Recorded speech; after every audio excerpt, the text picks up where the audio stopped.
Ngayong araw nga mga idol ay panibagong nature trip na naman yung gagawin namin dito sa may DRT Bulacan. Tara, ride tayo. Maaga kami namili ng babaonin naming iyawin. Bumili lang kami ng 2 kilong liempo tsaka 2 kilong manok. Minekos-mekos ko na rin para malasa. After namin mamarinate, lumarga na kami. Dito yung meet up place namin sa may Bustos Flyover. Isa pa lang yung nandito nung dumating kami. Kilala nyo ba si Bank, yung racer? Oo, magtagilid eh. Alam mo ba't gusto ko magsama Ayan, sila? di ba? May kasama. Yo, peace yo. Ay, dapat magsalita ka nung ano. Magsalita ka nung Thai. Kapong ka. Kangkong ka.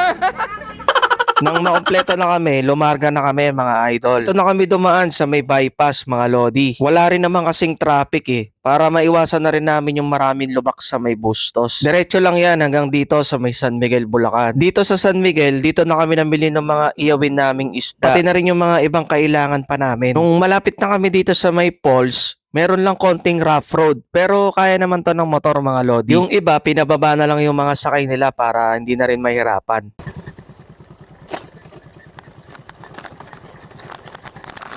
Marami na bang tao, Tay?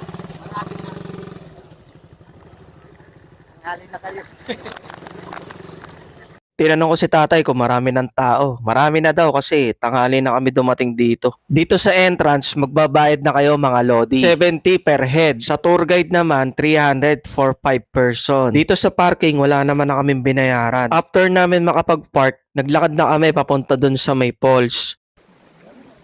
Ano yun, uwi na sila? Apo. Bakit? Overnight? Hindi. Wala lang. Out na po siya. Dumating kasi tayo eh. Hindi may cottage ng... Kung pupunta pala kayo dito mga idol, magchinelas na lang kayo or magbaon kayo ng chinelas. Okay din naman yung mga lakaran dito mga lods. Kayang-kaya nyo to. Sa tansya ko, baka mga nasa 10 minutes din. Pero hindi naman ganun kahirap. Wala naman kasing paakyat, puro patag lang din naman. Kaya kung nagbabala kayong pumunta, wag nyo nang isipin yung lakarin. Ako na nagsasabi sa inyo, kaya-kaya nyo to mga lodi. Tsaka kung pupunta pala kayo, agahan nyo na lang para hindi na rin kayo mainitan. Magbaon na rin pala kayo ng tubig. Pinahan mo.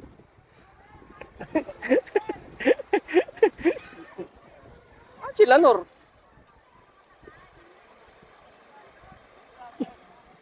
Ito yung binigay sa aming cottage nung tour guide namin. Wala naman ang bayad to, kaya lang medyo maliit lang pero okay na din naman. Nung makapwesto na kami, hinanda na agad namin yung mga lulutuin naming sinaing. Kung pupunta pala kayo dito, magdala na kayo ng tubig nyo mga lods. Kasi walang mabilan dito na galon ng tubig. Nagpabili pa kami, 150 yung binayad namin. 100 pesos yung tubig, 50 pesos naman para dun sa bumili. Habang nakasalang na yung sinaing, sinimulan na rin namin mag-iyaw ng mga baon namin.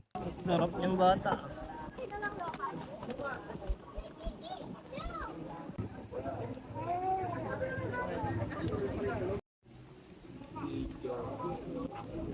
Habang nag-iihaw, gumawa na rin kami ng mga sausawan. Diba, ang dami namin baon. Bali, share-share kami sa mga nagastos namin dyan. Magbubudal fight sana kami, kaya lang hindi kami kasya sa lamesa. Ang dami kasi namin. Kaya nagkanya-kanya muna kami ng plato. Kung pupunta pala kayo dito mga idol, mas maganda, kompleto na yung mga dala nyo. Meron naman tindahan dito. Kaya lang, natapat kami na sobrang daming tao talaga. Kaya pati yelo, nagkakaubusan. After namin kumain, sinetap na namin yung pangmalakasan namin tagayan. Kinausap din kami nung tour guide namin na kapag may nabakante na mas maluwag, pwede na kami lumipat. Habang tumatagay kami, meron nang umalis dito sa may gilid namin. Kaya lumipat na kami ng pwesto.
Hindi na ako ganong nakapagpalipad kasi ang daming uwak dito mga idol. Mag-ingat nga pala kayo dito sa falls kasi merong petanding dito. Sobrang enjoy namin. Alas 5 na kami nag-out dito mga lodi. Halos kami na nga lang yata yung natitira dito. Pagdating naman sa CR, marami namang CR dito mga lods. Kaya lang, mahina lang yung tubig. Kaya ang ginawa na lang nung iba sa amin, nagbihis na lang tapos sa bahay na lang magbabanlaw. Sa sobrang pagmamadali namin, may naiwan kaming tumbler, yung kulay green mga lodi. Baka sakali lang may makapanood na tour guide at may nakakita or nakapagtabi, paki-message na lang po ako. Papalitan ko na lang ng mas maliit. Nung pauwi na kami, dito na kami dumaan sa may arko ng DRT mga lodi para makapag-picture-picture na din. Hanggang sa susunod na nature trip na lang ulit mga lodi, no? Maraming salamat. Bye-bye!